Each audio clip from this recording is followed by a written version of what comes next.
12장 1절부터 9절까지 교독합시다. 1절부터 9절까지 한 절씩 다시 보겠습니다. 찾으셨죠? 여호와께서 아브라함에게 이르시되 너는 너의 고향과 친척과 아버지의 집을 떠나 내가 내게 보여줄 땅으로 가라.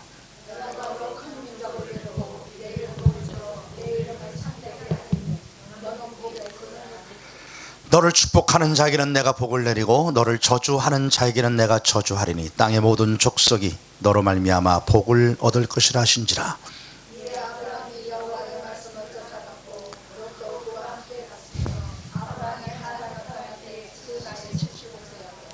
아브라함이 그의 아내 사레와 조카 롯과 하란에서 모은 모든 소유와 얻은 사람들을 이끌고 가나안 땅으로 가려고 떠나서 마침내 가나안 땅으로 들어갔더라.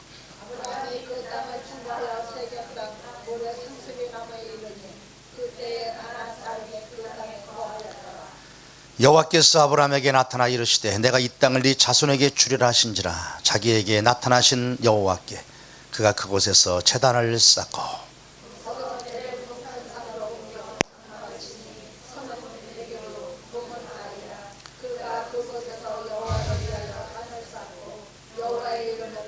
다 함께합니다. 점점 남방으로 옮겨갔더라. 아멘. 하나님께서 우리를 부르시고 우리를 보내시면서 뭐라고 명령하셨냐면 너는 복이 될지라. 아무것도 아닌 말씀 같지만 나는 이 말씀 속에서 아버지의 마음을 깨닫는 거예요. 아버지의 마음, 우리를 향하신 아버지의 마음이 어떠냐. 정말 아버지는 우리가 하나님의 복을 받아서 아름답고 행복하게 살기를 원하십니다. 정말 하나님은 우리가 행복하게 살기를 원하세요. 복을 받아서 아름답게 살기를 원하세요. 웃으며 살기를 원하시고 기뻐하며 살기를 원하시고 살아가는 모든 삶 속에서 어떤 삶의 보람과 의미를 느끼면서 살아가기를 굉장히 원하신다. 이게 우리 하나님이세요. 왜냐하면 그분이 우리 아버지잖아요. 우리의 자식이 잘못되기를 원하는 부모가 세상에 어디 있습니까? 다 잘되기를 원하는. 우리 하나님도 우리 아버지예요. 우리가 잘되기를 너무너무 원하신다는 거예요. 그래서 우리 가운데 복을 주시는 거예요. 복을 주시고 이제 우리가 이 땅 가운데 살아갈 삶의 의미를 주시는 거예요. 그것이 사명이에요.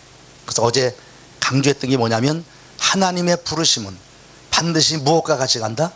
보내심과 같이 간다는 거예요.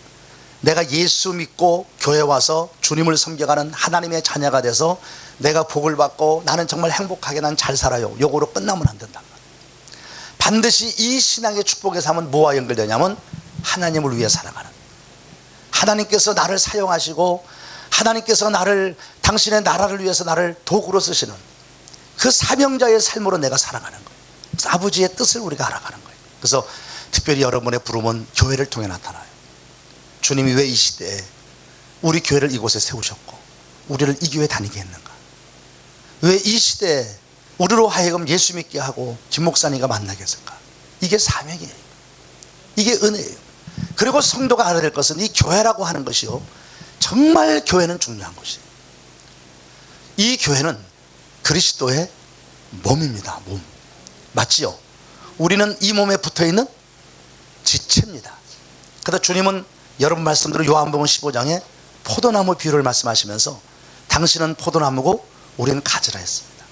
물어봅시다. 포도나무와 가지가 따로따로 있을 수 있습니까? 없습니다. 포도나무와 가지는 하나입니다. 하나. 원래부터 그건 하나입니다. 떨어질 수 없는 겁니다. 포도나무와 가지가 떨어져서는 안 돼요. 가지가 없는 포도나무는 포도나무를 맺을 수가 없습니다. 무슨 말인지 알죠? 가지 혼자 있는 포도나무는 말도 안 되는 겁니다. 포도나무가 주님이시면 우리가 가지라면 예수님과 우리는 이거 뗄래야 뗄 수 없는 관계입니다. 원래부터 하나였습니다.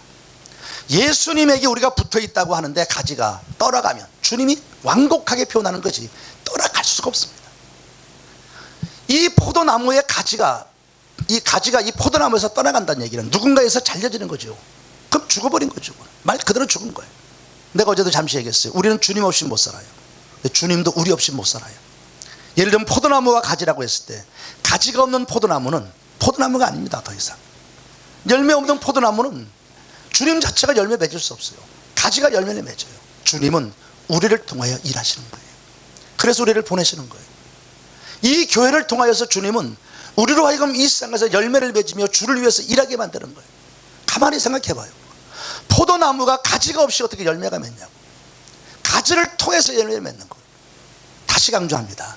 예수님은 나를 통하여 일하시고 계시는 거예요. 나를 통해 일하시는 거예요. 내가 주의 일을 하는 거예요. 그 주의 일을 해나가는 현장의 중심이 어디냐면 교회입니다. 교회. 이게 바로 포도나무 비와 똑같은 거예요. 여러분, 주님이 이렇게 말씀하셨어요. 너희가 내 안에, 내가 너희 안에 있으면 무엇이든지 원하는 대로 구하라. 그리하면 이루리라 그랬습니다. 이건 기가 막힌 축복이죠. 뭐든지 구하래요. 너희가 내 안에 있고 내가 너희 안에 있으면 뭐든지 원하는 대로 구하래요. 그러면 하나님이 들어주신대요. 주님과의 하나됨이에요. 물어봅시다. 일상에서 여러분 예수 믿으면 신앙생활 하는데 주님과 하나 될 수 있는 방법이 뭐예요? 주님과 하나 될 수 있는 방법이 뭐냐고요? 기도. 또 한번 머리를 막 굴려봐요. 주님과 하나됨을 경험할 수 있는 일이 뭐가 있어요? 교회 생활입니다. 앞서 얘기했죠. 교회는 그리스도의 몸이고 우린 그의 지체예요. 꼭 하셔야 됩니다. 교회를 통해서만 아, 그리스도와 내가 하나구나 라고 하는 것을 느끼고 확신하고 경험하며 살 수가 있습니다. 그래서 교회가 중요한 것이고 교회를 떠난 성도는 있을 수가 없는 거예요. 이 땅에 교회를 파괴하는 것은 그리스도를 파괴하는 거예요. 그리스도의 몸을 찢는 거예요. 그래서 한국에는, 일본 어떤지 모르겠는데 한국에는 신천지라고 하는 이단들이 극성을 부립니다. 신천지 이단들이 교회를 파괴하는 일에 앞장섭니다. 들어와서 목회자들을 비방하고 교인들의 갈등을 만들고 해서 교회를 쪼개요. 산옮기기를 해가지고 교회를 망하게 해가지고 그 교회를 자기들이 접수한다. 사단입니다. 신천지는 막입니다. 그래서 저희 교회 집사내가 신천지에 빠졌을 때 나한테 헌금을 돌려달래요. 헌금 1,000만 원 했대. 그분이 10몇 년을 우리 교회 다녔는데 내가 재정부로 연락해가지고 그 아무개 집사가 헌금한 거 전부 내역 뽑아봐라 그랬어. 그러니까 인터넷 요즘 딱 치면 쫙 나오죠. 1,100만 원 했더라고. 12년이가 13년 다녔는데 1,100만 원을 헌금했더라고. 놀라운 사실은 신천지에 들어간 그때부터, 추측되는 그때부터 헌금을 10원도 안 했습니다. 이게 신천지예요. 자기가 1,000만 원 한 걸 어떻게 알았는지 1,000만 원 달래나 보고 돌려달래. 문자를 계속 보내와. 몇 년 몇 월 며칠까지 보내오라는 거야. 안 보내면 가만 안 둬. 그때 우리 교회 앞에 와서 뭐 전단지 돌리고 뭐 한대. 왜 들은 척도 안 했지. 마지막 딱 자기가 결정한 날짜가 되는 날 나한테 전화가 왔어. 목사님 문자 못 보셨습니까? 봤지. 근데 왜 아무런 대답이 없습니까? 내가 어떻게 하라고? 왜 헌금 안 돌려주십니까? 너 나한테 헌금했냐? 예? 너 나한테 헌금했냐고? 왜 나보고 달라 그래? 하나님한테 했잖아. 하나님한테 달라 그랬냐나. 그랬더니 막 난리가 난 거야. 응? 아니 내 말이 틀려요 맞아요? 너 지금 내 전화 녹음하고 있지? 녹음을 다 해. 애들은요 전화 통화하면 다 자기네 고집하여서 내 녹음하는 걸 딱 보이죠. 이렇게 들으면 이게 있잖아요. 너 지금 녹음하고 있지? 잘 들어. 신천지 이만희 저주받은 놈이야. 신천지 이만희 저주받은 놈이야. 너도 거기 다니면 너 저주받아. 빨리 나와. 빨리 나와. 나와서 빨리 다시 돌아와. 아, 난 안 돌아간대. 그 네 마음대로 해. 근데 분명히 다시 강조한다. 녹음해. 신천지 이만희 저주받은 놈이야. 내가 그랬어요. 그랬더니 목사님하고는 말도 안 통한다고 딱 끊어버렸다. 그 다음부터 나한테 연락이 없어요. 소리를 질렀어요 내가. 전화기로. 지금 이 목소리는 아무것도 녹음하는 줄 알고 내가 소리를 질렀어. 내가 소리 지르면 막 지르거든. 막 이거는 얼른 끊어버리더라. 이 교회를 깨요. 이거 사단이야 진짜. 교회는 그리스도의 몸입니다. 우린 그의 지체입니다. 예수와 내가 하다라고 하는 것, 정말 주님과 내가 하다구나, 이것을 경험하는 것은 교회라고 하는 공동체를 통해서만 경험하는 것. 그래서 이 교회 생활은 복받는 가장 밑거름의 걸음이 돼요. 너희가 내 안에 내가 너희 안에 가. 너희가 이 믿음의 삶에서 이런 은혜를 가지고 살아갈 때 주님은 우리 가운데 끝없는 은혜와 축복을 베풀어 주시는 거예요. 나는 오늘 너는 복이 되라고 하신 이 말씀 속에서 두 번째 단계다 그런 게 믿음의 사람이라고 하는 이 부분을 갖고 좀 생각하려고 그래요. 첫 번째가 뭐였습니까? 순종. 두 번째가 꿈. 세 번째가 믿음. 네 번째가 삶의 이유. 다섯 번째가 예배. 여섯 번째가 기도. 일곱 번째가 중단하지 않는 믿음. 기가 막히게 머리들이 좋으시군요. 어쩜 그렇게 머리가 좋아요? 난 진짜 깜짝 놀라네. 막 어쩔 줄을 몰라. 어떻게 머리가 좋으세요? 스스로는 좋다는 생각을 안 하시나? IQ가 2자리는 다 넘으시나 봐. 그죠? 2자리가 그렇게 많다는데 우리 그 사람들이 100 안 되는 사람이 그렇게 많대요. 여러분은 100이 다 넘으시는 줄로 믿습니다. 7가지를 다 외우셨습니다. 그 중에 믿음 얘기를 오늘 좀 하려고 합니다. 우리 예수 믿는 사람이죠? 맞죠? 다시 예수 믿는 사람이죠?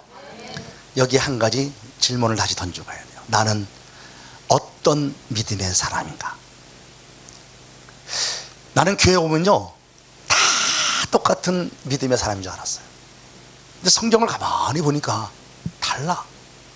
내가 설교를 하면 설교할 때 다 똑같이 이 설교를 듣고 다 은혜 받고 그런 줄 알았어. 그게 아니더라고. 주님도 그러셔가지고 말이지, 밭의 비유를 하신 거 잘 알잖아요. 4가지 밭 얘기했어요. 첫 번째 밭이 뭐였죠? 길가밭. 2번째가 돌짝밭. 3번째가 가시밭. 4번째가 좋은 밭. 이 4가지 밭이 예수 믿는 사람이에요, 안 믿는 사람이에요? 믿는 사람이에요. 나는 깜짝 놀랐어요. 나는 주님 예수 믿는 사람하고 상관없는 비유인 줄 알았더니 그게 아니더라고. 주님께서 똑같이 하나님 말씀에 씨앗을 뿌리고 있는 거예요, 지금 밭에다. 오늘 예배당에 와가지고 주의 종의 말씀을 듣는 사람들이, 이 사람들이. 근데 주님이 설교를 하면, 목사가 설교를 하면 다 똑같이 그 말씀을 듣는 게 아니래. 4종류의 사람이 있대. 한 부류는 길가밭이 있대. 길가밭의 특징이 뭐냐면 마귀에게들 말씀을 빼앗기고 사는 거예요. 끝없이 말씀을 들으면서도 하나도 기억나지 않아요. 하나도 마음에 떨어지지 않아요. 그냥 뺏겨버려요. 잊어버리는 게 아니고 마귀에게 빼앗겨요. 누가복음 8장 10절에 나오죠. 사단이 와서 말씀을 들을 때 사단이 와서 말씀을 빼앗아가는 자요. 왜요? 그가 말씀을 듣고 믿어 구원에 이를까 봐 말씀을 뺏어간다. 이거 참 가슴 아픈 얘기죠. 가만히 생각해 보니까 길가밭이란 사람이 처음부터 길가밭이 아니었더라고. 옥토였더라고. 처음엔 참 좋은 사람이었어. 그런데 사람들이 계속 밟고 다니다 보니까 길가밭이 돼버렸어. 처음에는 참 좋은 사람이었는데 교회 다니다가 사람들 때문에 상처도 받고, 교회 다니다가 예수 믿다가 시험도 들고, 세상의 환경 속에 어려움을 계속 당하고, 이러다 보니까 마음이 강박해져 버렸어. 마음이 닫아져 버렸어. 그런 사람이 돼가지고 결국 교회를 다니면서도 은혜 모르고 사단에게 끝없이 하나님의 은혜와 축복을 빼앗기고 사는 사람이 되었어요. 이게 하나님의 사람이에요. 이게 그 가슴 아픈 길가밭의 하나님 사람이에요. 성도는 앞서 얘기했어요. 내가 계속 얘기합니다. 영혼이 육을 지배하며 사는 사람이냐, 육이 영혼을 지배하는 사람이냐, 이게 그 사람의 삶이거든요. 우리가 믿음의 삶을 살면서 환난을 당할 때, 고난을 당할 때 그 고난과 환난이 나를 어떻게 만드느냐. 우리가 빌립보서 1장 12절에 보면 사도 바울이 그런 얘기를 해요. 나의 당한 일이 도리어 믿음의 진보를 이뤘다. 복음의 진보를 이뤘다. 이 진보라고 하는 단어를 여러분 잘 알죠. 프로콥테인이라고 하는 단어예요. 이거는 칼을 뽑아 들고 이 밀림의 정글에 나무를 베면서 가는 거예요. 그러니까 없는 길을 만들며 가는 거예요. 새로운 길을 만들어냈다. 내가 당한 일이 나를 망하게 하지 않고, 나의 당한 일이 나로 하여금 시험에 빠지게 하고, 나의 당한 일이 내 마음을 강팍하게 아니라 내가 무슨 일을 당했든 내가 당한 일이 도리어 나의 진보를 이뤘다는 거예요. 내가 만난 시련과 아픔 때문에 그것이 상처가 되고 시험이 되고 믿음의 후퇴가 되고 삶의 기초가 흔들리는 사람이 되면 안 된단 말이에요. 나의 당한 일이 오히려 그것 때문에 더 멋있는 일을 만들어요. 더 멋있는 일을 만들어요. 여러분, 성도에게 실패가 있습니까? 없습니다. 성도는 절대로 실패하지 않습니다. 왜? 주님이 내 안에 계시는데 어떻게 실패합니까? 내가 지금 실패한 것은 성공을 위해서 지금 잠시 넘어진 거예요. 그거지, 이거 실패가 아닙니다. 나에 당한 고난은 절대로 결과가 아닙니다. 과정입니다. 과정. 신앙인의 결과는 기가 막힌 축복임을 믿으셔야 합니다. 그러니까 내가 어떤 일을 당해도 길가밭으로 바꿔줘만 하면 돼요. 이건 어리석은 사람이에요.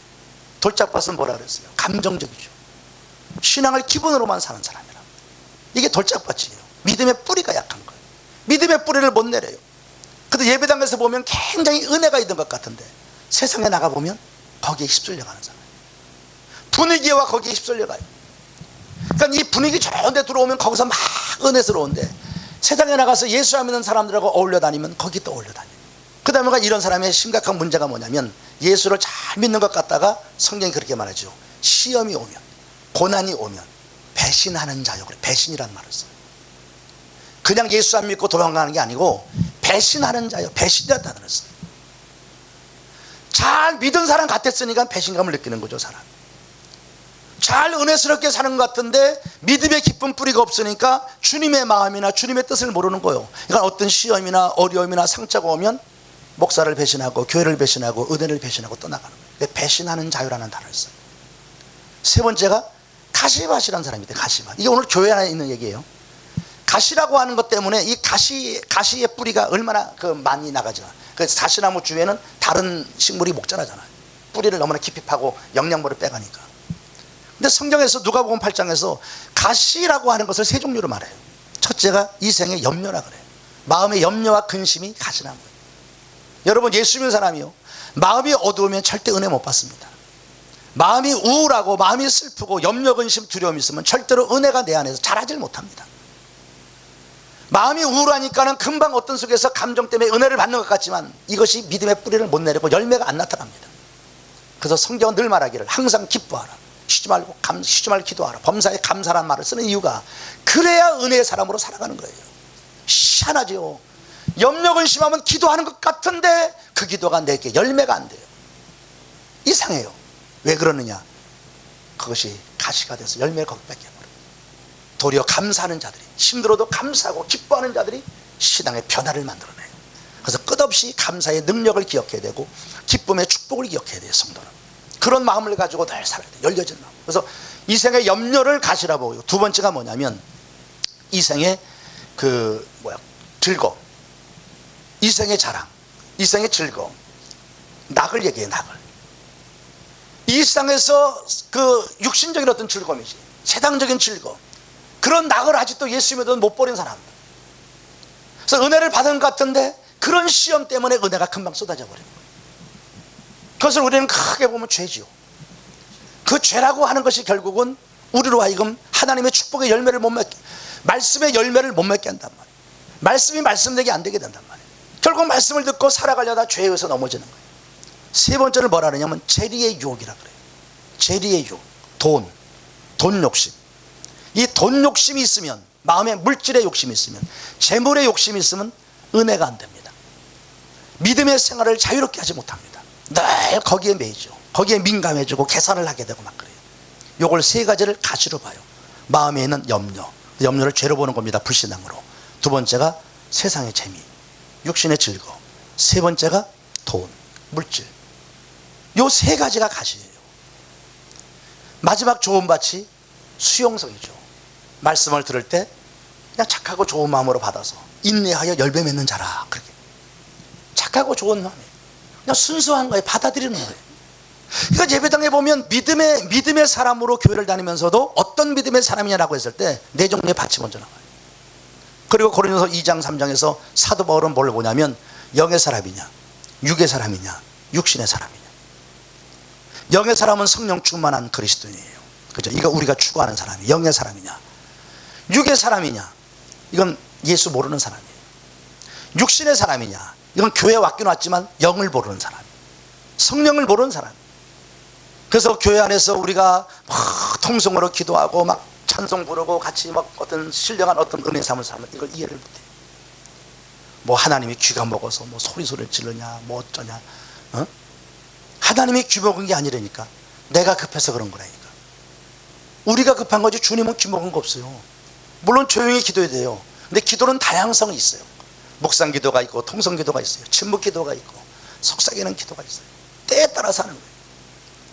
때로는 통성 기도를 왜 강조하냐면 통성 기도는 담대함을 줘요. 우리 마음속에 담대함을 줍니다. 용기를 주는 거예요. 소리를 치게 함으로써 담대함을 외치게. 그래서 군인들도 훈련시킬 때 무슨 훈련시켜요? 소리 지르는 훈련시키는 거예요. 군인들도 훈련소에 가면 소리 지르는 훈련시켜요. 와 소리 지르고 어머니 외치게 하고 무슨 뭐 애인 이름 부르게 하죠. 민영아 부르게. 민영이는 참고로 우리 부인의 이름입니다. 그렇게 외치게 하고 소리를 지르게 해서 담대함, 내 마음엔 두려움을 쫓아내게 하는 거예요. 통성기도도 그런 유익이 우리 가운데 있습니다. 조용히 기도하는 것과 다르게 통성기도를 할 때 우리 속에 담대함이 생기고 용기가 생겨요. 찬송 부를 때 때로는 손드는 이유가 뭐냐면 손 안 들 때와 들 때는 의미가 다릅니다. 우리 마음속에 미쳐오는 그 느낌이 다릅니다. 손 들고 할 때 이 내 육체의 어떤 제스처가 내 마음에 터치가 될 수 있어요. 그래서 성경은 때로는 손 들고 때로는 뛰면서 때로는 소리 지르며 이런 얘기를 많이 하고 부르짖는 기도를 많이 하고 그러죠. 그래서 기도하는 거예요. 근데 그걸 모르고 말이죠, 무슨 교회 가면 시끄러니, 뭐 교회 예수 믿는 사람들이 너무나 뭐 정신병자처럼 믿는 둥 막 그래요. 이거 몰라서 그러죠. 그게 육신의 사람들이에요. 세상적인 것을 자꾸만 이제 생각하는 거죠. 하나님 몰라서 그래요. 그 사람이 성령을 받으면 달라지죠. 그래서 육신의 사람, 성령의 사람, 육의 사람, 그런 사람이 있어요. 어떤 사람은 뭐 주여를 왜 3번 외치냐 그러고, 내가 얘기했는지 모르겠다. 마태복음 7장 21절에 뭐라고 돼 있어요? 주여 주여 하는 자마다 다 천국에 갈 자가 아니다. 2번 하면 안 된단 말이에요. 2번 하면 천국 못 가. 그래서 3번 하는 거야. 1번 하든지 3번 하든지 2번은 안 돼. 그거를 꼭 따져요. 뭐 3번 하냐, 왜 뭐 꼭 그런 사람들이 있어요. 이게 육신의 사람. 교회 안에 이런 사람들이 있습니다. 교회 안에 일꾼들을 봐도 그래요. 교회 일꾼들을 봐도 로마서 16장 한번 찾아보세요. 일꾼들 한번 보면 재미있는 얘기들이 나와요. 로마서 16장. 그 사도 바울이 50 몇 명인가 그 사람 얘기를 쭉 거론하죠. 일꾼들 얘기를. 마지막 로마서를 쓰면서 머릿속에 쫙 자기 이름들을 쭉 거론하는데요. 1절부터 보면 베베란 여자를 얘기를 하죠. 나의 보호자가 됐다. 3절부터 보면 브리스길라와 아굴라, 그들은 내 목숨을 위하여 자기들의 목까지도 내놓았다. 생명 걸고 충성했던 인물들이 나와요. 6절에 보면 많이 수고한 마리아, 7절에 보면 사도들에게 존중이 여겨진 사람, 10절에 보면 그리스도 안에서 인정받은 아벨레, 12절에 보면 주 안에서 많이 수고하고 살아가는 버시, 13절에 보면 주 안에서 택하심을 입은 루포. 그런데 이런 사람이 쫙 나오는 반면 17절부터 보니까 이런 사람 나와요. 형제들아, 내가 너희를 권하노니 너희가 배운 교훈을 거슬러 분쟁을 일으키거나 거치게 하는 자들을 살피고 그들에게서 떠나라. 이런 사람들도 있더라 이거야. 한편은 정말 주의 종의 보호자가 되고 브리스길라 아굴라 같은 사람은 자기 목숨까지도 내놓을 사람이 있고, 정말 자신을 위해 충성한 사람, 너무 많이 주를 위해 수고한 사람들이 쫙 나오는데 이런 사람이 나와요. 교훈을 거스리고 분쟁을 일으키고 거치는 자가 되고. 18절 보세요. 주 그리스도를 섬기지 않고 다만 뭐만 섬겨요? 자기들의 배만 섬긴대. 예? 이 말을 읽으면 배 나온 사람은 좀 부끄러워요. 나 같은 사람도. 예? 자기 배만 섬긴다는 얘기, 섬기는 얘기 뭐예요? 자기밖에 모른다는 거야. 자기 육신의 안락과 편리와 이익과 쾌락만 추구한다는 거야. 자기 배만 섬긴다. 그리고 뭐라 그래요? 교활한 말, 아첨하는 말, 말로 뭘 한대요? 순진한 자들의 마음을 미혹한다. 또 19절 보세요. 너희의 순종함이 모든 사람에게 들리는지라. 그러므로 내가 너희로 말미암아 기뻐하노니 너희가 선한데 지혜롭고 악한데 미련하기를 원한다. 평강의 하나님께서 속히 사탄을 너희 발 아래 상하게 하시리라. 예배당 안에 참 이렇게 충성하고 아름답게 일하고 주를 섬기는 이런 믿음의 사람이 있는 반면에 한편 이런 사람이 있어요. 나는 여기에서 우리 하나님의 사람들이 할 3가지 모습이 나와요. 첫 번째가 18절에 마지막에 순진한 자가 나오죠. 순진, 그죠? 두 번째가 19절에 순종하는 사람. 세 번째가 19절에 보면 악한데 미련하기를 원한다. 이게 미련하다라는 얘기는, 미련하지 않다는 얘기는 순수하다는 얘기예요. 여기 보니까 순진하고 순종하고 순수하고. 나는 그래서 이런 하나님의 사람 별명을 뭐라 하냐면 삼순이라 그래요. 나는 삼순이, 교회의 삼순이. 여러분은 교회 삼순이가 돼야 됩니다. 응? 정말 하나님 교회에서 어떤 믿음을 갖고 가느냐? 삼순이 같은 믿음. 순진해야 돼요. 순진하다는 게 아까 말했던 착하고 그 순수한 마음들이잖아. 착하고 좋은 마음들. 이 계산이 안 돼요. 계산하는 게 아니야. 순진한 거야. 사람이 단순한 거야. 이게 순진이지. 또 순종하는 사람, 그저 하나님 말씀이라면 이해할 줄, 아멘할 줄 알고 말이죠. 그 사람. 그리고 순수한 사람, 티묻지 않은 사람. 여기 삼순이에요. 우리 교회 보니까, 우리 동경연합교회 보니까, 여러분 얼굴 보니까 얼굴이 삼순이 얼굴이네요. 삼순이처럼 다 보이십니다. 얼마나 이쁘신지. 남자는 그럼 삼돌이. 남자는 삼돌이, 여자는 삼순이. 나는 그래서 오늘 아브라함 믿음 얘기를 하면서 우리가 한번 고민해 보고 싶은 거야. 복으로 인생을 살기 위해서 어떤 믿음의 사람이 되어야 될까? 내가 어떤 믿음의 사람인가? 정말 하나님을 기쁘게 하는 믿음의 사람인가? 한번 돌아보세요. 세상에 목사 많아요. 근데 항상 질문 던져요. 나는 어떤 목사인가? 나는 어떤 목사인가? 세상에 장로 많아요. 어떤 장로인가? 어떤 권사인가? 저요 교회 집회 많이 다녀요.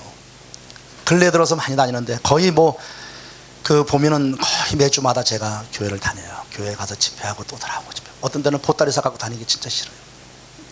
보따리사 다 풀었다 또 보따리사가 풀고 보따리사가 풀고. 어느 교회 가면요, 저 시골 교회나 어디 가면요, 정말 숙소가요, 그 호텔 같은 데가 없으니까 여관 같은 데, 모텔 같은 데 넣어요. 모텔 같은 데 여러분 가보셨어요? 모텔?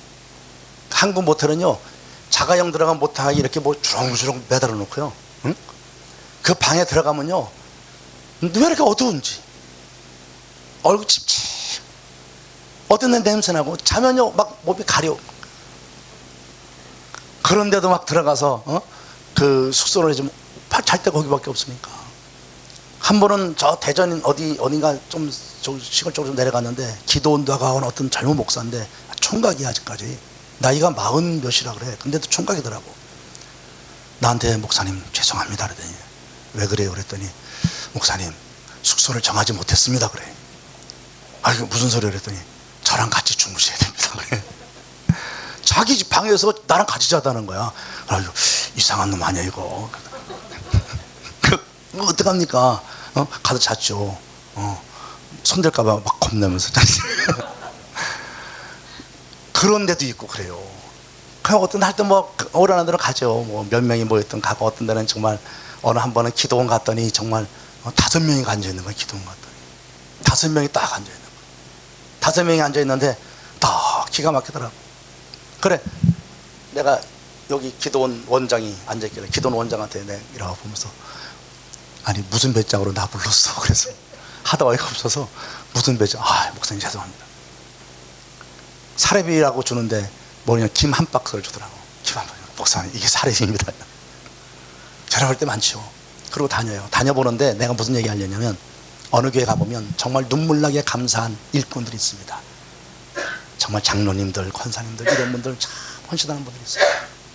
제가 올 1월 달에 집회 갔던 교회가 제자교회라고 저 인왕산 쪽 거기 아래인데 한 1000여 명 모이는 교회인데, 그 교회를 갔더니 목사님이 그런 얘기를 해요. 한 장로님을 소개해요. 장로님이 17분인가 계시는데, 그 장로님이 자기 에쿠스 자가용 사줬다 그래요. 근데 그 사준 거 그거보다 더 중요한 게 있어요. 한 번 학생들하고 단기 선교를 갔대요.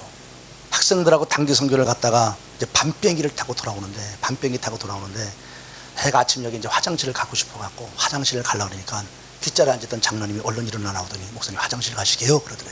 그래 그렇다 그랬더니, 그럼 잠깐만 계세요 그러더래.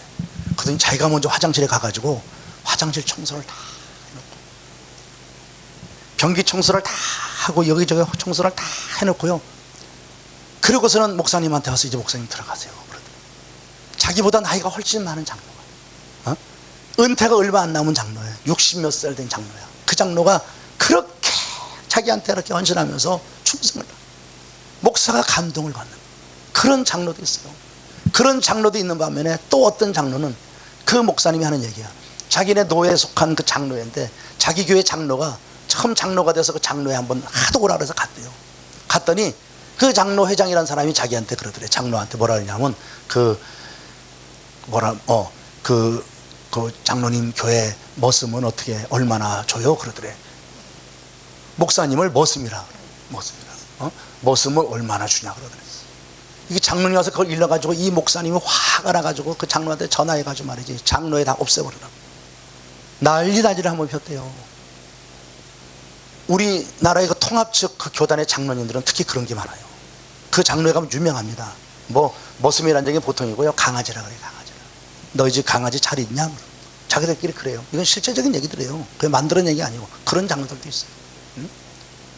목사를 모습으로 알고 장로를 하는 겁니다. 그런 장로들도 있고 그런 장로도 있습니다. 그런 장로도 있고 그런 장로도 있어요. 무슨 말인지 알아듣죠? 우리 한국 사람 뭐 그 거시기에서 거시기했대 그러면 거시기했대? 거시기했대. 그래 끝나잖아요. 우리 한국 사람 머리가 참 좋아요. 거시기로 시작해서 거시로 끝나요. 나는 도대체 옆에 앉아서 무슨 말인가 아무래도 모르겠는데 그 거시기에서 그 사람 있잖아, 그 사람 거시기에서 하여튼 거시기 갔다가 거시기 했대. 그리고 이쪽 사람이 정말 거시기 했대? 그러니까, 응 거시기 했대. 그러니까 도대체 무슨 말인지 모르겠는데 거시기로 다 끝나더라니까. 그러니까 내가 지금 그런 장로 있대. 그럼 다 알아듣죠. 이 정도는 알아듣죠. 정말 예수 믿으면서도요 별 장로가 있어요. 어떤 장로냐, 얘. 어떤 목사냐, 어떤 장로냐, 어떤 권사냐. 나 권사요, 나 장로요. 이게 중요한 게 아니라니까. 여러분 목사 많아요. 옛날에는 어디 가서요 사장, 김사장, 김씨 그러면 다 쳐다봤다 그러잖아요. 사장. 인천공항에 내려서 이렇게 가다 보면요 한 번 나도 가는데 뒤에서 목사님 그러더라고. 나 부른 줄 알아서 쳐다봤더니 딴 목사님. 인천공항에 목사님 한번 가서 불러보세요. 한번 참고 삼아 한번 해보세요. 가서 목사님 몇 명이나 쳐다보나. 공항의 목사님들 특식합니다. 많아요. 그러나 어떤 목사냐. 장로 많아요. 어떤 장로냐. 권사 집사 많아요. 어떤 권사냐, 어떤 집사냐. 나 예수 믿어. 아니요. 어떤 예수 믿는 사람이냐. 어떻게 믿는 사람이냐. 어떤 믿음을 갖고 있는 사람이냐. 돌아봐야 돼요. 정말 하나님 앞에 복받을 믿음을 가진 사람이냐. 정말 나의 믿음이 하나님의 역사를 보고 나의 믿음이 하나님의 복을 받고 나의 믿음을 가지고 살아계신 하나님을 자랑할 수 있는 그런 믿음의 사람이냐. 한번 깊이 돌아봐야 돼. 그리고 하나님 앞에서 그 믿음으로 붙잡고 복을 받고 그 믿음으로 하나님의 영광을 드러내고 그 믿음으로 복된 그 복 있는 인생을 살아야 될 줄로 믿습니다. 이 믿음은 액세서리가 아니잖아요. 믿음은 내게 영향을 끼쳐야 돼요. 내가 가진 이 믿음이 내 앞에 있는 환난을 깨부수고 넘어갈 수 있어야 되고 내가 당한 고난을 극복해 갈 수 있는 게 믿음이지. 평상시에 믿음 예수 믿는다 그러다가 시험이고 고난이 오면 쉽게 낮아빠지는 게 그게 무슨 믿음입니까? 그런 믿음은 믿음이 아니에요. 그건 액세서리예요. 우리의 믿음은 액세서리가 아니에요. 내가 이 땅에 인생을 살아가는데 고난과 환난을 이기고 하나님의 복을 받는 믿음의 역사가 이 믿음을 통하여 드러내야 될 줄로 믿습니다. 하나님은 우리 가운데 세 가지를 통해 축복하십니다. 한 가지는 믿음대로 축복하십니다. 믿음대로 축복하신다. 이 말이요 쉬운 말 같지만 절대 쉬운 말이 아닙니다. 내가 믿음이 충만하고 정말 믿음의 역사를 가지고 있으면 이 말이 축복이에요. 그죠? 근데 내 믿음이 개떡 같으면 이 말은 저주입니다. 믿음이 없는데 12년 동안 혈루증 앓은 여인을 향한 주님의 메시지는요 정말 우리 가슴을 뜨겁게 해요. 그 여자가 참 고생했잖아요. 12년 동안 하혈을 한 여자입니다. 별의별 약을 먹고 별의별 의원을 찾았어. 여기 의원이라는 것은 의사만 얘기하는 거 아니에요. 그 무당이나 점쟁이도 얘기하는 거예요. 당시 주술을 통해서 병 고치는 그런 일까지 다 했던 사람이에요. 근데 희망이 없어요. 돈은 다 탕진해버리고 소문이 들려왔습니다. 예수가 병을 고친대. 마음속에 성령의 감동이 와요. 예수님한테 가면 날 것 같아요. 그게 갑니다. 전설에 의하면 저 가이사랴 빌립보 여자로 알려져 있어요. 가이사랴 빌립보 여자로 알려져서 이 여자가 병을 고친 뒤에 거기다 큰 비석을 세워놓고 거기다가 자기의 간증을 썼대요. 그래서 사람들이 지나가면서 뭐라 물어보면 자기의 간증을 하며 예수를 소개했다 그래요. 그런 전설이 요세푸스가 그렇게 알려지고 있어요. 전설 속의 얘기를 해요. 그 여자가 예수를 만나러 가는데 예수가 한 곳에 머물러 있는 사람 아니잖아요. 매일 돌아다니잖아요. 그 예수를 따라가는 게 지금처럼 교통 좋은 거 아니잖아요. 더구나 12년 동안 먹지 못하고 하혈하던 여자인데 모습이 어떻겠어요? 완전히 뼈만 남았겠지. 뼈에 피부만 붙어 있을 거예요. 그런 몰골을 가지고 비틀거리며 주님 찾아다녔어요. 얼마나 고생했겠어요. 나중에 주님 만납니다. 그것도 쉽지 않죠. 수없이 많은 사람이 예수의 주에 둘려 있어요. 그 사람을 해치고 예수를 만졌다는 거예요. 그 힙토란 단어가 써져요. 헬라어가. 그 힙토란 단어가 뭐냐면 단순한 타치가 아니에요. 움켜잡았다는 뜻이에요. 움켜잡았다면 어떻게 상상이 되는지 알죠? 어떻게든 움켜잡는 거예요. 넘어지면서 쓰러지면서 옷을 움켜잡은 걸 얘기해요. 마지막 어디 힘으로 온몸을 내던지면서 넘어지면서 예수의 옷자락을 움켜쥔 상태를 말하는 거예요. 그게 힙토예요. 자기의 모든 걸 다 던졌어요. 병이 고쳐졌어요. 주님이 걸어가던 걸음을 멈춥니다. 멈추시고 내 몸에서 능력이 나갔다 해요. 사람들이 이렇게 미치는데 뭐 예수 옷자락 만졌다고 뭐 그거 갖고 그러십니까? 아니야, 능력 나갔어. 주위를 돌아보는데 여자가 벌벌 떨고 엎드려 있어요. 주님이 그 여자를 향해서 뭘 하시는지 아십니까? 딸아, 두려워하지 마라. 네 믿음이 너를 구원하였느니라. 여러분 잘 들어야 돼요. 여러분, 그 여자가 구원받은 게, 그 여자가 낳은 게 누가 낫게 하신 거예요? 예수의 몸에서 능력이 나간 거잖아요. 예수님이 낫게 하신 거잖아요. 분명히 예수님이 낫게 했습니다. 그런데 예수님이 뭐라 하냐면, 딸아, 네 믿음이 너를 구원했다는 거예요. 당신이 고친 게 아니라 그 여자의 믿음이 자기를 낫게 했다는 거예요. 그 여자가 치료받은 것은 예수님의 능력이 아니고 자기의 믿음이었다는 거예요. 자기의 믿음대로 역사하시는 거예요. 네 믿음대로, 딸아, 네 믿음대로 구원을 받았다. 네 믿음이 너를 구원했다. 나는 그 말을 묵상하면서, 주님은 우리의 믿음을 통해서 지금 일하시는구나. 그분은 나의 믿음을 통해 일하시는 거예요. 그러니까 내가 믿음이 없으면 그분은 일 못 하시는 거야. 내가 믿음이 있어야 역사하는 거예요. 어제도 내가 기도 얘기했죠. 기도하는 거 중요하지 않아요. 기도보다 더 중요한 게 있어요. 믿어야 돼요. 기도하고 믿어야 돼요. 기도하고 믿지 않으면 받을 줄로 생각하지 마라. 아무것도 받을 줄 생각하지 말라. 야고보가 아주 단도직입적으로 말아요. 야고보 그 성격이 아주 급한 사람이잖아요. 응? 야고보 성격이 굉장히 급한 사람이잖아요. 그러니까 설교를 해도 야고보서 보면 아주 그냥 칼 같아요. 그냥 딱딱 부러져요. 기도하고 의심하는 자는 바닷물길에 밀려다니는 요동치는 것 같으니까, 그런 사람은 아예 주 앞에 받을 줄로 생각하지도 말래. 그런 사람은 딱 끊어버리는 거야. 그러니까 기도하는 것도 중요하지만, 기도하고 뭐가 중요해요? 믿어야 된다니까. 내 믿음이 없으면 주님이 일하지 않는다는 거야. 그래서 주님이 항상 믿음을 통해서 내게 일하시고 있다는 사실을 알고 믿음대로 되게 하시는 게 하나님의 복입니다. 그래서 우리 성도는 늘 믿음을 키우고 믿음을 굳세게 하고 믿음을 내 속에서 살아있는 믿음으로 만들기 위해서 늘 깨어 도전하고, 이렇게 말씀을 듣고 가끔마다 부흥성회를 하고, 그래서 한국교회도 이렇게 한국교회가 성장한 게 우리가 한국교회 성장을 쭉 돌아보면 이 부흥회라고 하는 걸 통해 성장했습니다. 지금 이 부흥회들을 교회들이 안 해요. 부흥회들을 교회들이 잘 안 하려고 그래요. 이제 부흥 강사들도 문제가 있고 막 그러니까 이제 안 하려 하는데, 그러면 이제 한국교회들이 침체되는 거예요. 그러니까 우리는 부흥회 해야 된다고 생각해요. 1년에 적어도 한 번, 두 번 내지는 부흥회 된다. 근데 부흥회를 안 하고 요즘 무슨 또 뭐 말씀 사경이니 막 이래요. 그것만 갖고 안 돼요. 성령의 기름 부으심을 경험해야 돼요. 부흥회는 부흥회로 진행돼야 돼요. 우리는 그걸 주장하는 사람들이에요. 우리는 부흥회를 하고 다니는 사람이니까 그걸 주장해요. 이게 한국교회들이 그걸 통해 일어나는 거예요. 그래서 이것을 통해서 뭐예요? 다시 식어지는 믿음에 기름을 붓는 거예요. 풀을 붙여주는 거야. 다시 기도해야 되겠구나. 다시 더 믿어야 되겠구나.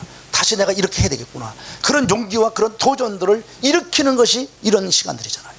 이런 시간이고 또 기도의 시간이고, 그걸 통해서 우리가 믿음이 떨어지지 않도록 자꾸 해야 돼요. 믿음이 자꾸 떨어지지 않도록 늘 성령 충만하도록 우리를 붙잡아 둬야 되는 것이죠. 믿음대로 역사하는 거예요. 두 번째가 심은 대로 거두게 하시는 게 하나님의 축복이에요. 하나님은 심은 대로 거두게. 심지 않으면 절대 못 거둬요. 그 해가 풍년입니다. 그 해가 만약에 풍년이 들어서 사람들이 막 캐지나 칭칭 나날을 부르고 풍년이 왔다고 노래하고 해도, 아무리 풍년에서 수없이 많은 사람이 수확을 거두고 난리를 펴도 봄에 씨를 뿌리지 않은 사람은 그 풍년하고는 아무 상관이 없습니다. 무슨 말인지 아시겠어요? 아무리 하나님이 살아계시고 아무리 하나님이 놀라운 역사를 하셔도 여러분의 믿음의 삶에서 심은 거 없으면 거두지 못합니다. 하나님의 축복은 우리 가운데 어떤 식으로 오게 되냐면 항상 자연의 법칙을 통해서 온다. 그걸 아셔야 돼요. 하나님은 자연을 통하여 당신을 계시하셨죠. 그걸 자연 계시라 그래요. 이 모든 자연을 통하여 하나님 당신을 우리 가운데 보여주시는 거예요. 일반 계시예요. 그러니까 다시 말하면 하나님의 축복도 이 자연 속에서 열매 맺어가는 걸 보고 하나님이 이렇게 축복하는구나, 우리 하나님을 계시해 보는 거예요. 무슨 말인지 아시죠? 여러분, 하나님의 축복이 그럼 얼마나 놀란 거 보세요. 옥수수 하나를 심었단 말이에요. 옥수수 하나를 심으면 옥수수 하나를 나옵니까? 모르시나요? 농사 안 해보셨죠? 옥수수 하나를 심으니까 옥수수 한 알이 나와요? 옥수수 하나를 심으면 일단은 옥수수 이만한 옥수수 한 송이가 나와요. 이 옥수수 하나에 얼마 정도 알이 맺힐 것 같아요? 한 250개가 맺는데 250알 정도. 자, 그럼 요 옥수수 하나를 심으니까 옥수수 요거 한 개 한 250개 곱하기가 나와요. 그러면 옥수수 나무에 이 하나만 딱 맺히나요? 아니죠. 한 대가 나오죠. 일단은 한 대가 나오면 적어도 3개에서 5개의 옥수수가 이게 맺힌대요. 이런 대가 몇 개씩 열리는 거예요. 그러면 옥수수 하나를 심었더니 이 하나에서 옥수수만 해도 수천 개가 나오는 겁니다. 무슨 말인지 아시죠? 수천 개의 옥수수의 씨앗이 나오니 그걸 또 심었다 곱하기 그걸 하세요. 또 심었다 곱하기 그걸 하세요. 계산이 안 됩니다. 그게 하나님의 축복입니다. 하나님의 축복은 우리의 상상과 계산이 안 되는 거예요. 우리가 어떻게 그럴 수 있나? 계산이 안 됩니다. 하나님이 역사하시는 것은 계산이 안 됩니다. 우리는 이걸 믿어야 됩니다. 그래서 자연의 법칙을 믿어야 돼요. 내가 심으면 하나님은 축복하실 때 그 심은 것만 거두게 하시는 게 아니라 더 기가 막힌 것을 많이 거두게 하시는 거예요. 여러분이 자녀를 위해서 많이 심으셔야 돼요. 헌금을 하셔도 자녀를 위한 헌금을 많이 하세요. 특히 이런 부흥회 같은 거 할 때 자녀 이름을 적어서 자녀의 꿈과 소원을 적어서 헌금하셔야 돼요. 이럴 때가 하나님 앞에 심을 수 있는 기회 아닙니까? 평상시에도 또 자녀의 생일날에도 헌금을 하세요. 욥은 자녀의 생일날이 오면 잔치란데 하나님 앞에 제사했습니다. 반드시 하나님 앞에 제사하고 그 자식들이 혹시 죄를 범했을까 하나님 앞에 회개했어요. 자기가 대신 제사 드리면서. 그 욥의 마음이에요. 우리도 자식의 생일날이라든가 자식의 무슨 날이라든가 이런 날이 있으면 자식을 위해서 물질을 심는 거예요. 기도를 거기다 적고 꿈을 적고 아이의 앞으로의 소원과 축복을 해주면서 심는 겁니다. 이게 우리 부모들이 가져야 돼요. 우리 김 목사님한테 내가 그런 얘기를 했는데 저희 교회에서 지금 실천하고 있는 게 하나 있어요. 미국 교회에서 배우는 건데 자녀를 위해서 축복하는 날이에요. 한 달에 한 번, 매달 셋째 주. 매달 셋째 주는 다음 세대를 위해서 축복하는 날이에요. 우리 유치부부터 학생부까지 예배가 끝날 때쯤 되면 제가 이제 마지막 설교 끝나고 축도할 시간이 되면 아이들이 선생님하고 바깥에 다 기다리고 있다가 애들이 다 들어옵니다. 앞문 뒷문으로 애들이 쫙 들어와요. 들어올 때 나는 선포합니다.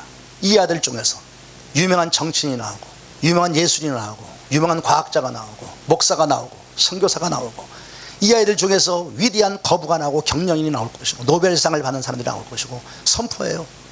이걸 믿음의 눈으로 보자 이거야. 우리 이 아이들 미리 쳐다보면서 이 아이들을 박수를 쳐주자. 그래서 다 일어나게 해가지고 애들이 예배당에 입장에 들어올 때 박수를 쳐요. 기립박수를 다 기립박수. 앞으로 이 애를 쓰고서 위대한 사람들이 나올 거니까 대단한 인물이 나올 거니까 박수를 막 치면 애들이 신나서 나옵니다. 다 나오면 강대상으로 다 올라와요. 우리의 강대상으로 다 애들이 위에서 강대상보다 아래까지 그냥 다 씁니다. 다 쓰고 나면 우리 어른들이 다 일어선 채로 노래 불러줘요. 그 야곱의 축복 노래 불러요. 너는 담장 너머로 뻗은 그 노래를 잘 불러줘요. 너는 하나님의 사람 아름다운 하나님의 사람 나는 널 위해 기도하며 내 길을 축복할 거야. 너는 하나님의 선물 또 사랑스런 하나님의 열매 주의 품에 꽃 피운 나무가 되어줘. 그리고 축복해요. 그리고 두 손을 다 들고 아이들을 향해서 기도합니다. 전 부모들이 자기 자식을 축복하며 기도해요. 그럼 내가 마지막 축복 기도죠. 이걸 한 달에 한 번씩 합니다. 그러면서 반드시 뭐라 하냐면 자녀를 위해서 물질을 심어요. 씨앗 헌금을 냅니다. 자녀들을 위해서 헌금을 다 그 헌금은 교회로 들어오질 않습니다. 그 헌금은 전부 아이들 우리 교회 그 장학위원회가 있어요. 아이들 장학금 주는 그 장학위원회로 그 헌금이 일체 다 들어갑니다. 그래서 그 장학금을 늘려가고 아이들이 그 해외 연수를 가거나 선교를 가거나 유학을 가거나 그런 그 아이들한테 장학금을 얼마씩 지급해주는 그걸 해서 다음 세대를 키우자. 너무너무 좋은 거예요. 부모들이 가질 수 있는 최고의 특권이 뭐냐면 자녀를 위해서 축복할 수 있는 특권을 부모들이 갖고 있는 겁니다. 근데 오늘날 부모들이 이 특권을 못 써요. 자녀들을 향하여 잔소리만 해요. 잔소리는 기가 막히게 잘하는데 축복 기도는 잘 안 해요. 자녀를 위해서 세상적 물질은 잘 쓰는데 하나님 앞에 심지를 않아요. 그거 잘못됐어요. 세상을 위해 쓰기보다 하나님 앞에 심으세요. 그 아이들에게 반드시 거두는 역사가 나타나게 돼 있어요. 아이들을 위해서 잔소리하기보다 아이들을 끌어안고 축복 기도해 주세요. 정말 기도해 주세요. 하루에 한 번씩 아이들에게 축복 기도해 주세요. 그러면 하나님이 복을 주신다. 그래서 우리 연합교회도, 동경연합교회도 그거 한번 해봤으면 좋겠다. 김 목사님이 그 얘기했어요. 김 목사님 하세요 한번. 그런 우리 아이들 쫙 나와서 축복 기도해주고, 몇 명 안 되면 끌어안고 기도해주고 말이죠. 아이들 위해서 울면서 축복해주고, 아이들을 위해서 헌금을 심고, 아이들을 위해서 장학금 주고 말이죠. 헌금해주고. 그거 얼마나 좋아요. 우리 애들 막 반주하고 하는 애들 사탕 사 먹으라고 돈도 주고 얼마나 좋아. 그렇게 쓰면 그지? 그렇게 하면 아이들이 막 꿈을 키우는 거야. 교회에서 우리를 왜 이렇게 축복하고 기도하는구나. 세상에 나가서도 그렇게 축복하며 노래 불러주고 기도했던 것이 그 아이들에게 잊어지지 않습니다. 꼭 기억납니다. 언젠가 꼭 성령 깨닫게 하셨냐. 이런 것들을 끝없이 도전해요. 심은 대로 하나님 반드시 거두게 해요. 그러니까 여러분, 하나님께 드린 예물, 하나님께 드린 헌금들은요 절대로 사라지지 않는 거예요. 주님 뭐라 그러셨어요? 사도 바울은 고린도후서 8장을 3년 얘기가, 이것이 곧 적게 심는 자는 적게 거두고 많이 심는 자는 많이 거둔다는 것이니라. 그래서 적게 심는 자는 적게 거두고 많이 심는 자는 많이 거둡니다. 성경에 보면 헬러 단어가, 한 개의 단어가 몇 개씩 막 같이 섞여지는 게 있어요. 예를 들면 믿음이라고 하는 단어는 신실하다, 충성하다는 단어가 똑같은 말이에요. 그죠? 믿음이라고 하는 단어는 충성, 신실과 똑같은 말이에요. 그리고 우리가 교육하다, 하누키라는 이 교육이라는 단어, 이 교육이라는 단어는 히브리어는 뭐와 똑같으냐면 하나님 앞에 드려지다, 하나님 앞에 자신을 드린다, 봉헌하다는 말하고 똑같은 거예요. 그러니까 우리가 배우는 이유는 하나님 앞에 나를 헌신하기 위해서 배우는 거라는 거예요. 교회는 이게 똑같은 말이에요. 믿음은 신실, 변하지 않는다. 그래서 하나님 앞에 영원히 충성한다. 그거 똑같은 거고, 교육은 하나님 앞에 나를 드리기 위해서 교육하는 거다. 또 있어요. 헌금. 이 헌금이라는 단어가 똑같은 단어로 써지는 게 뭔지 아세요? 축복이에요. 헌금이 축복이에요. 축복. 그래서 고린도서 8장에 연보라는 단어 나오는 것이 축복이라는 단어와 똑같은 단어입니다. 연보, 헌금은 축복입니다. 성경은 그렇게 우리 가운데 얘기를 하는 거예요. 하나님은 우리 가운데 먼저 믿음대로 역사해 주십니다. 두 번째는 심은 대로 거두게 하십니다. 세 번째는 행한 대로 갚아주시는 거예요. 어떻게 하신다고요? 행한 대로 갚아요. 주님의 나라를 위해서 수고하고 봉사하고 애쓴 것에 대해서 반드시 갚아주세요.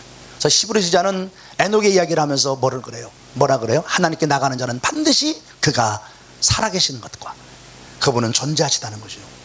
그분은 현존하시는 거예요. 그분이 살아계신 것을 믿어야 되고, 또 한 가지는 뭐예요?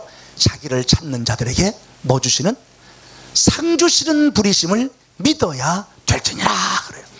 우리가 가져야 될 믿음이 뭐냐면 하나님 살아계시다. 두 번째는 그분은 상 주시는 분이야. 즉 행한 대로 갚아주시는 분이시야. 이걸 믿어야 된다는 거예요. 여러분, 세상에서도요 노동한 사람들한테 임금을 주지 않으면 이거 큰 벌을 받습니다.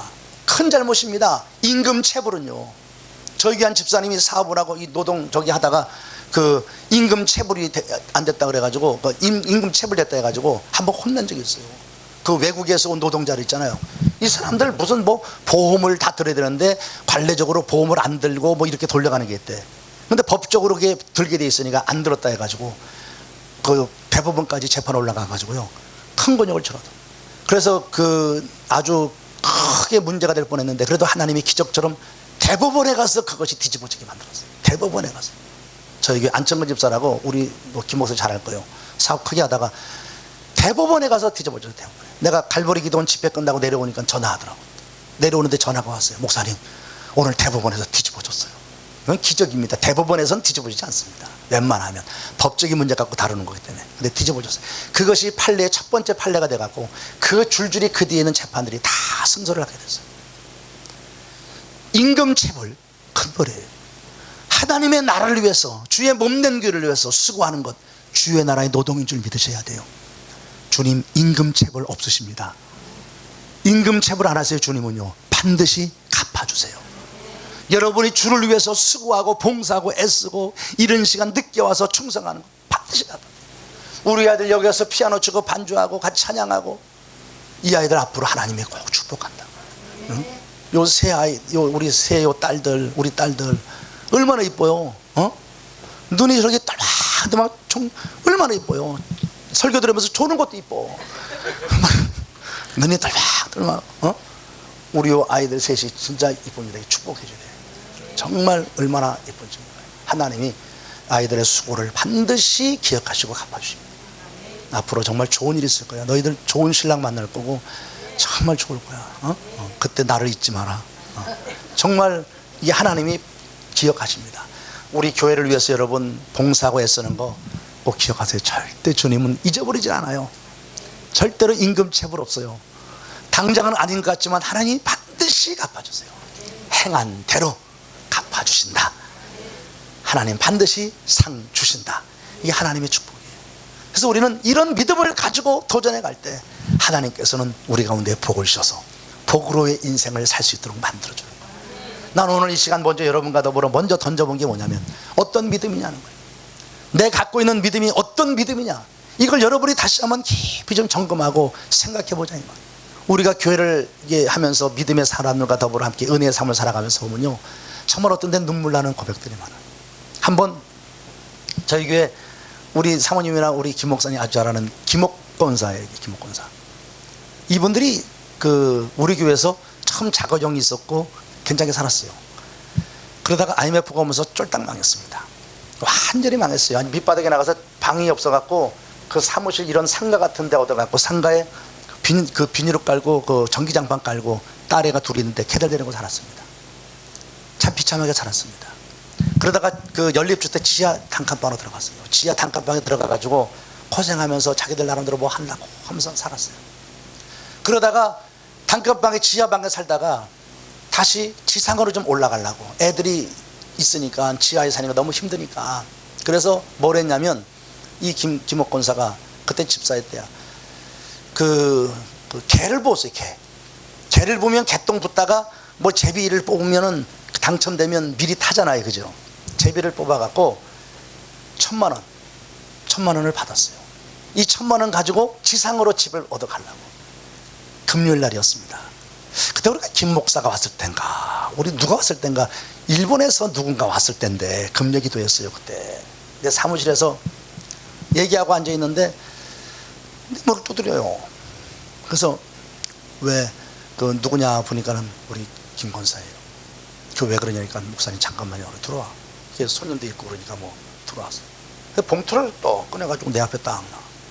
그게 뭐냐 그랬더니, 저랑 뭐 편하게 지내는 집사니까 하나님이 내래요. 하나님이 내래요. 그래. 그게 뭔데 그랬더니, 오늘 캣돈 탔어요. 그게 무슨 얘기냐 그랬더니 쭉 얘기를 하는 거예요. 그 강사 와 있는데 같이 얘기했어요. 우리 김 목사님 그때 아니었나 봐, 그지? 누가 와서 있어. 얘기를 하더라고. 자기 이렇게 해서 갯돈 받았대. 오늘 갯돈 받아갖고 주머니 가방에 넣어갖고 금요기도야 그날. 금요기도에 왔대. 와서 기도하는데 하나님이 자꾸만 그거 내래. 하나님이 그거 자꾸만 내라. 미치고 환장하는 거지. 갯돈을 해피는 왜 금요일날 탔어? 그날 금요기도에 차라리 안 왔으면 얼마나 좋았을 뻔했어. 그 갯돈 타갖고 왔는데 자꾸 성령은 내라, 하나님 내라. 결국 순종해서 하나님께 냈어요. 내가 그 집 형편을 너무너무 잘하니까, 그 집을 내가 잘 알고 나한테도 참 잘했습니다. 뭐 자가였을 때 우리 애들 데리고 어디 뭐 놀러 가고 먹으러 다니고 그걸 잘해서 잘 섬겼어요. 그 집이 참 편하게 가까이 잘 지냈어요. 내가 신방 다니면서도 그 집에 가서 내가 편하게 자리 펴갖고 잠자고 오고 그랬어요. 피곤하면 그 집에 가서 자고, 우리 교회 예배당에서 그냥 살림하고 잘 때 그 집 어디 놀러 가면 자기네 집에서 자라 그래서 열쇠 주면 그 집에 가서 자고 그랬어요. 그렇게 편하게 있었던 집이거든. 그러니까 내가 너무 잘 알지, 그 집이. 그게 그렇게들 힘들 때 내 마음도 많이 아팠고, 내가 봉투를 받아들고, 이걸 정말 받아야 됩니까? 이거 지상으로 올라가려고 했던 자기들이 눈물로 분 건데 이거 받아야 되냐고. 근데 어떡합니까? 하나님이 내놨는데 같이 축복이 되었어요. 이걸 받고 그 믿음의 씨앗을 하나님 앞에 내놓고 축복이 됐는데, 우리 김복권사 지금 잘 삽니다. 지금 잘 살아요. 우리 사모님도 잘 알 거예요. 얼마 전에도 왔다 가서 다 만났을 거예요. 지금 우리 교회에서 헌금 많이 합니다. 11조 아마 내 보기에는 몇 제로 할 거예요. 11조 몇 제로 할 거예요. 아마 11조 모르긴 몰라도 꽤 할 거예요. 그 집 꽤 하고 있고 잘 살아요. 잘 돼요. 잘하고 애들도 잘 되고, 그리고 집이 하나도 없던 사람이 참 하나님이 희한하게 은혜를 주시며 사는 게, 그 집이 저 평촌단지 안양 평촌에 그래도 제일 잘 사는 사람들로 모아둔 그 단지가 하나 있어요. 그 무슨 단지인가, 거기 그 아파트가, 그 넓은 아파트들이 타는 아파트 단지가 있습니다. 그쪽만 따로 이렇게 해놨어요. 공기가 좀 그렇다고. 그 아파트에 살다가 무너졌는데 그 아파트로 다시 들어가게 하시는 거예요. 똑같은 평수로. 그래다가 신방 가가지고요, 감동을 받는, 하나님이 참 기가 막히구나, 이렇게 보여주시는 거예요. 주님이 다시 그대로 들어가서 그 아파트에 다시 살 수 있도록 회복을 시켜주는 거예요. 그리고 지금은 송도에 들어가서 살아요. 송도에 새로운 아파트를 져갖고 아파트 들어가서 송도에 가서 삽니다. 내가 나한테 용돈도 제일 잘 주는 사람, 필요할 때 보통 100만 원 200만 원씩 나한테 용돈을 탁 더 집어주는 권사가 그 김권사예요. 지금도 어디 간다 그러면 통장에 돈 넣어주고 하는 집사가 그 집사. 하나님이 그렇게 축복하더라고요. 믿음으로 그렇게 하니까, 그런 믿음 갖고 있으니까, 만약에 만에 하나 그 1000만 원 인간의 생각 붙잡고 말이죠, 안 된다 생각 어떡할 뻔했어요. 그 1000만 원으로 끝났을 겁니다. 아무런 일이 없었을 겁니다. 그런데 하나님 앞에 그 믿음으로 도전하니까 하나님이 축복하시더라고요. 하나님은 살아계시단 말이에요. 절대 당신의 것들을 뺏어가는 분이 아니란 말이에요. 도리어 하나님은 더 주시고 싶어 하시고, 더 역사하시고 싶어 하시고, 우리 가운데 심은 대로 행한 대로 믿음대로 그분은 역사하시면서 복 주시길 원하세요. 문제는 뭐냐면 내게 그런 믿음이 없는 거예요. 내 안에 그런 믿음이 없는 거야. 교회를 다니면서도 예수 믿으면서도 너무나 인간적인 생각이 앞서고, 사람의 생각이 앞서고, 내 감정이 앞서고 말이죠. 너무 계산을 하고 막 있는 거야. 그러니까 하나님의 일하심을 내가 경험하지 못해, 하나님의 역사하심을 내가 맛보지 못하는 거라. 이것이 우리들의 삶에 너무나 속상하고 힘들 때가 많은 거 아니에요. 우리 믿음의 길을 걸어가면서 이 하나님의 거룩한 역사를 주목하시기를 주의 이름으로 축복합니다. 한 가지만, 이제 제가 그 7가지 다를 못하니까 또 한 가지만 좀 얘기할게요. 하나님은 우리 가운데 축복하실 때 2가지 법칙을 또 제시하세요. 그 법칙을 오늘 시간 한 10분 정도만 놓고 얘기하겠습니다. 조금만 더 해도 되겠죠? 자, 9시에 끝내려고 그랬는데 그냥 조금 더 하지 뭐. 조금 더 쓸게요. 자, 우리 창세기 다시 가세요.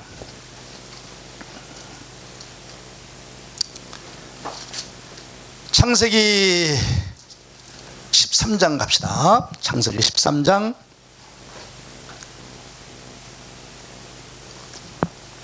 13장 얘기가 뭐냐면, 아브라함이 복을 많이 받아요. 롯도, 그죠? 소유가 풍부해졌어요. 그러니까 종들이 싸워요. 그래 결국 둘이 헤어지게 됩니다. 헤어지고 나서 롯은 소돔과 고모라 땅을 선택하여 떠나갑니다. 떠나갔을 때 그 외롭고 힘든 자리에 하나님이 찾아오십니다. 그 얘기를 우리가 이제 보기 시작합니다. 14절입니다. 한번 봅시다. 14절 읽어요. 시작. 롯이 아브라함을 떠난 후에 여호와께서 아브라함에게 이르시되, 너는 눈을 들어 너희 있는 곳에서 북쪽과 남쪽 그리고 동쪽과 서쪽을 바라봐라. 읽으세요. 보이는 땅을.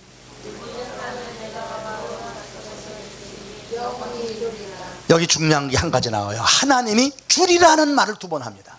그죠? 주리라. 첫 번째 주리라는 뭐냐면 바라봐라. 동서남북을 바라봐라.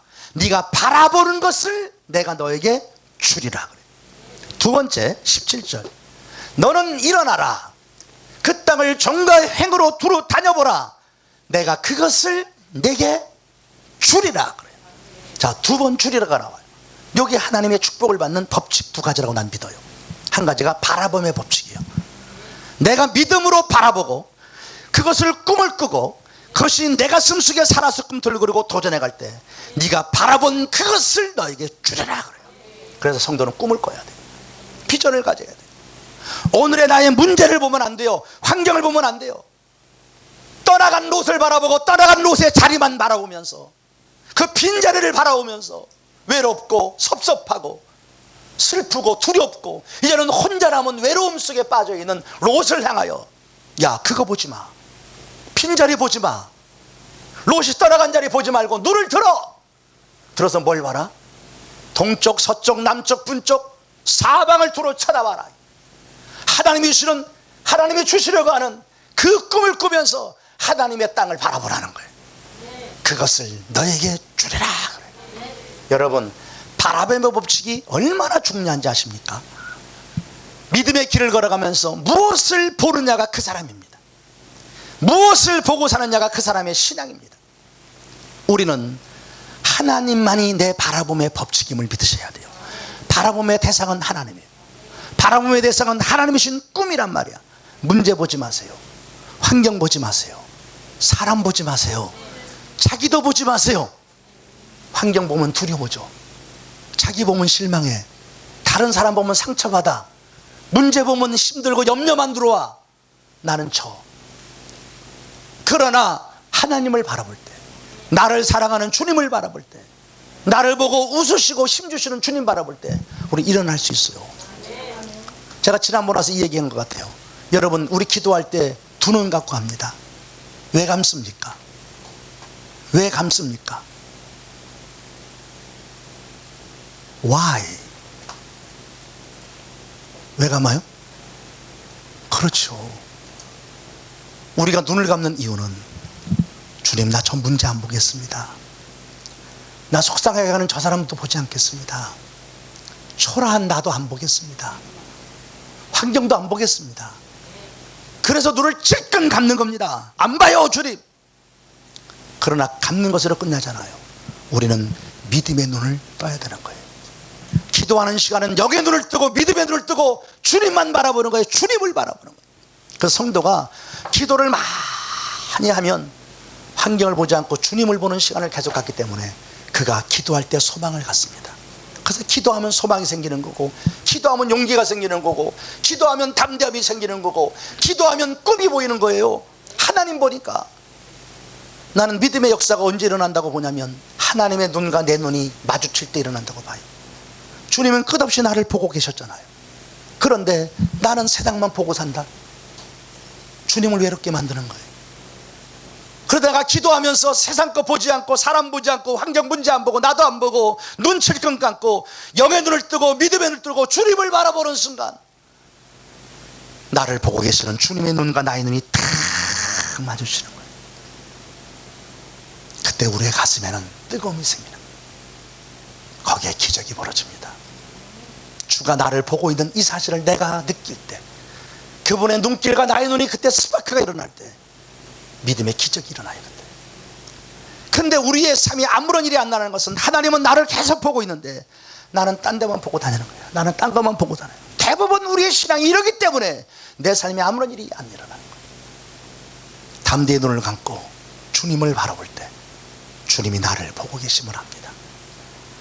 하나님 사랑의 눈으로 너를 어느 때나 바라보시고, 같이 합시다.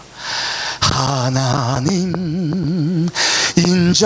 인자한 귀로서 언제나 너에게 기울이시니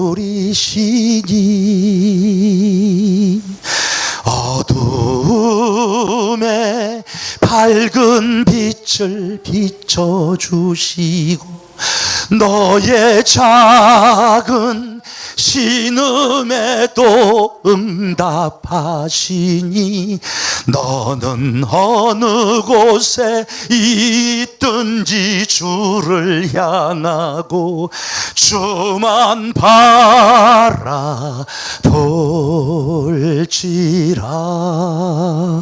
할렐루야. 얼마나 가사가 멋있어요. 네가 바라보는 그것을 내가 너에게 주겠다. 바라봄의 법칙. 여러분, 문제 보지 말고 환경 보지 말고 주님 바라보면서, 주님이 내 마음에 주시는 꿈을 꾸면서, 주님이 내 마음에 주시는 비전을 갖고 그것들을 바라보시길 바랍니다. 지금보다 더 나은 내일, 지금보다 훨씬 더 나은 나, 주님이 내게 주실 거룩한 그 일들을 미리 바라보면서 선포하면서 나가는 거예요. 오늘의 지금 이 초라한 현실을 보지 말고, 답답한 현실을 보지 말고, 자꾸 나를 힘들게 하는 이 문제들만 보지 말고 눈을 들어서 내게 주실 하나님의 거룩한 은혜를 미리 바라보는 거야. 그리고 기도하면서 믿음으로 나가면 내가 바라본 그것을 주님이 이루어주세요. 그래서 성경은 말하는 거예요. 믿음은 바라는 것들의 실상이다. 그래, 나오는 거예요. 믿음은 내가 바라본 것, 내가 꿈꾼 것, 내가 기대하고 저렇게 될 거야. 하나님은 내게 저렇게 주실 거야. 주님 저렇게 주시옵소서. 나갈 때 어느 순간 그것이 내 삶의 현실로 나타나는 거야. 진짜로 이것이 꿈이 진짜로 내 삶의 실상으로, 야 진짜구나, 덜썩 내 품에 안겨지게 되는 거예요. 이게 믿음의 역사란 말이에요. 두 번째가 주님 그러지요. 롯이 떠나간 자리에서 초라하게 앉아서 울고 있는 아브람, 외로움에 떨고 있는 아브람, 떠나간 조카를 생각하며 섭섭하기도 해. 거기에 초라하게 앉아있는 아브람을 향하여 주님 그래요. 일어나라 아브람. 왜 그러고 앉아있냐는 거야. 일어나라. 일어나서 종과 행으로 다져봐라는 거야. 네가 밟았던 그 땅을 내가 너에게 주겠다 그러는 거야. 이게 하나님의 역사예요. 우리 앉아서 머리만 굴리고 살면 안 돼요. 고민하고 염려만 하면 안 돼요. 일어나서 도전하고 행동하고 그렇게 살고 몸부림치고 순종하고 축복의 땅을 밟으면서 믿음으로 도전에 앞서 나가면서 가면 하나님이 네가 행하는 그것, 네가 밟은 그것 내가 준다. 하나님의 약속이에요. 이게 축복의 법칙이에요. 난 두 가지 법칙을 꽉 붙잡고 있어요. 바람의 법칙, 믿음으로 도전하는 법칙. 이 두 가지의 법칙을 가슴에 새기고 여러분 용기를 가지고 믿음으로, 정말 살아있는 믿음으로, 꿈틀꿈틀거리는 믿음으로 도전하며 살자 이 말이요. 여러분 회 좋아하지요? 우리 집사람이 일본 오니까 나한테 그래. 여보 가서 생선 먹지 마. 생선에 뭐가 많대. 거기 그거 먹으면 빨리 죽는데. 나는 상관없어. 그러고 왔어요. 그래서 오늘도 생선 그거 뭐야 스시 먹었어요. 보니까 그 안에 뭐가 막 있는 것 같아요. 생선 보면 한국에는 이렇게 그 어항에다 담아둬요. 바닷가 같은 데 가서 우리가 고기를 먹으면 당장 잡아갖고 말이죠. 고기가 생선이 막 펄펄 막 뛰는 거 그거죠. 좀 맛있잖아요. 그죠? 근데 이런 서울 쪽에 올라와서 횟집에 가면요, 고기들이 살아있는데 그건 살아있는 게 아니에요. 간신히 살려놓은 거예요. 생명만 유지시켜 놓은 거야. 거기 흐느적거리고 뻐끔뻐끔 그러고 있는 거예요. 여러분은 어떤 믿음의 사람입니까? 정말 화로 성령이 충만하여 펄떡펄떡 뛰는 그런 그리스도인이에요. 주의 말씀 앞에 그렇게 아멘하고 반응하고 말이죠. 하나님 말씀 앞에 그렇게 순종하며 사는 펄떡펄떡 뛰는 거냐? 아니면 간신히 지금 살아가지고 주일날도 예배당 올라면 간신히 그냥 어쩔 수 없어서 안 가면 또 그래서 간신히 예배당에 와가지고 간신히 뻐끔 그러는 것처럼 아멘 하시오 그러니까 아멘, 찬성하시오 간신히 그러는 고기처럼 앉아있는 사람이냐? 우리 성령 충만해서 화로처럼 되기를 바랍니다. 아까 우리 전사님 찬양하는 거 보니까 불이 되게 하소서. 내가 성령의 불로 야, 그 찬양 보니까 뜨겁더라고. 얼마나 뜨거운 고백들. 우리가 그렇게 되기를 축복합니다. 우리 동경연합교회가 성령 충만한 교회. 낮 시간도 말했지만 우리를 통하여 일본 열대에 불이 붙길 바랍니다. 일본 열대에 귀신의 영들이 다 떠나가고 불신앙의 영들과 우상의 영이 다 떠나가고 성령의 바람이 불기를, 성령의 바람이 불고 성령의 폭풍이 일어나는 그런 역사를 여러분이 감당할 수 있는 그런 교회가 되기를 정말 주의 이름으로 축복을 드립니다. 찬양합시다. 우리 아까 불렀던 에바다.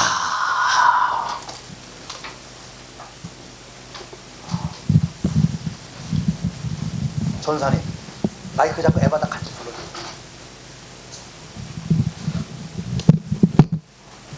기도하는 마음으로, 선포하는 마음으로 합시다. 믿음으로 부르자고. 믿음으로 부르자. 열려라 에바다. 믿음으로 선포하면서 그냥 흥얼거리지 말고 막.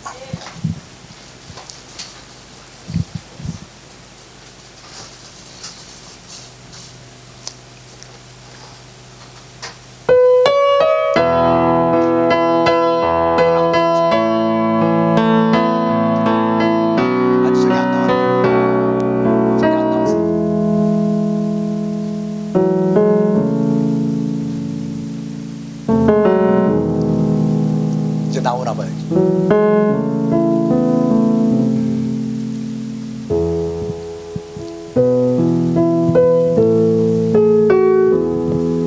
F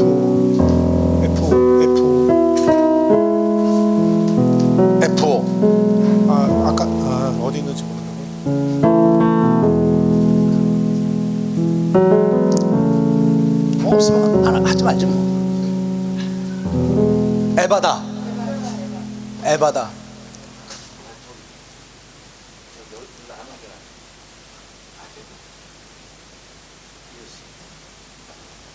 없으면 딴 가죠 뭐. 그러면 찾아요? 좀 기다릴 수 있어요?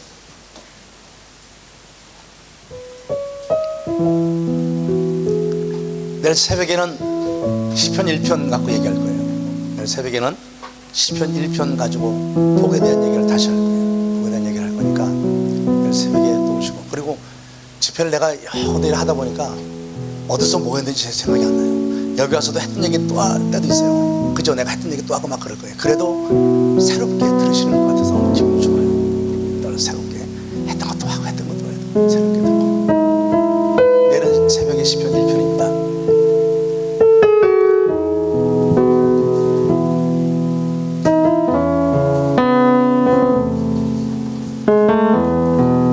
어두워진 세상길을 주님 없이 걸어가다 나의 영혼 어두워졌네. 어느 것이 길인지 어느 것이 진리인지 아무것도 알 수 없었네. 주님 없이 살아가는 모든 삶 실패와 좌절뿐이네. 사랑하는 나의 주님, 내 영혼 눈을 뜨게 하소서. 열려라 에바다, 눈을 뜨게 하소서. 아무것도 알 수 없고 아무것도 볼 수 없고 아무것도 들을 수 없네. 세상에서 방황하며 이리저리 헤매이다 사랑하는 주님 만났네. 어두워진 나의 눈이 열리고 막혔던 귀가 열렸네. 답답했던 나의 마음 열리고 나의 영혼 살리네. 열려라 에바다, 열려라 눈을 뜨게 하소서. 죄악으로 어두워진 나의 영혼을, 나의 눈을 뜨게 하소서.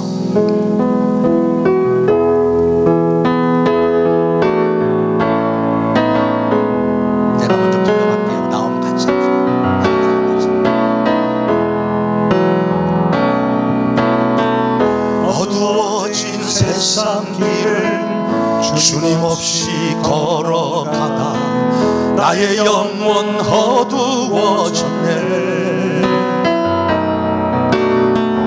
어느 것이 길인지 어느 것이 진리인지 아무것도 할 수 없었네.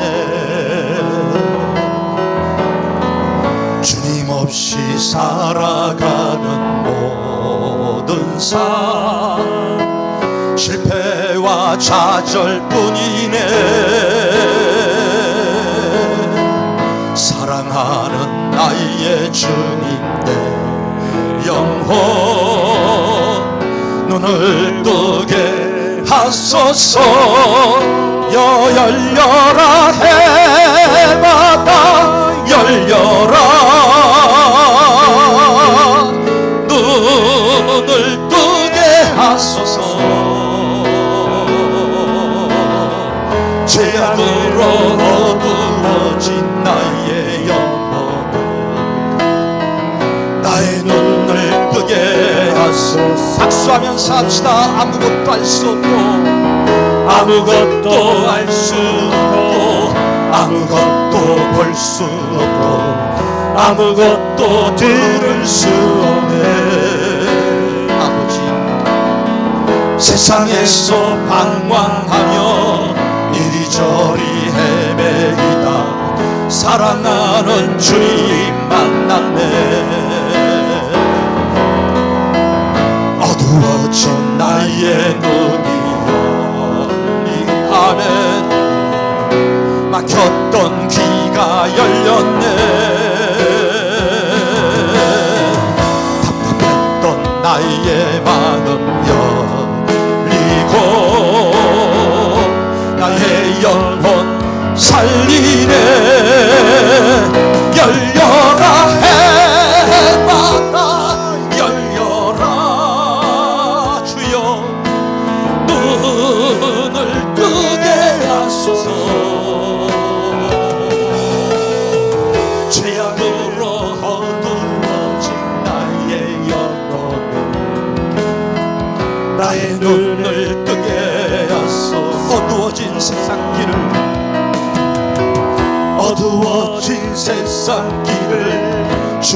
힘없이 걸어가다 나의 영혼 어두워졌네.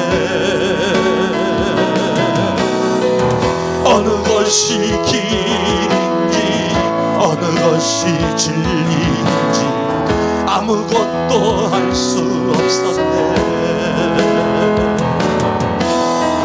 주님 없이 살아가는 모든 삶 실패와 좌절뿐이네. 살아가는 나의 주님 내 영혼 눈을 뜨게 하소서. 열려라 해마다 열려라. 아버지 눈을 뜨게 하소서. 성령님이여 죄악으로 어두워진 나의 영혼 나의 눈을 뜨게 하소서. 아무것도 알 수 없고 아무것도 알 수 없고 아무것도 볼 수 없고 아무것도 들을 수 없네. 아버지 세상에서 방황하며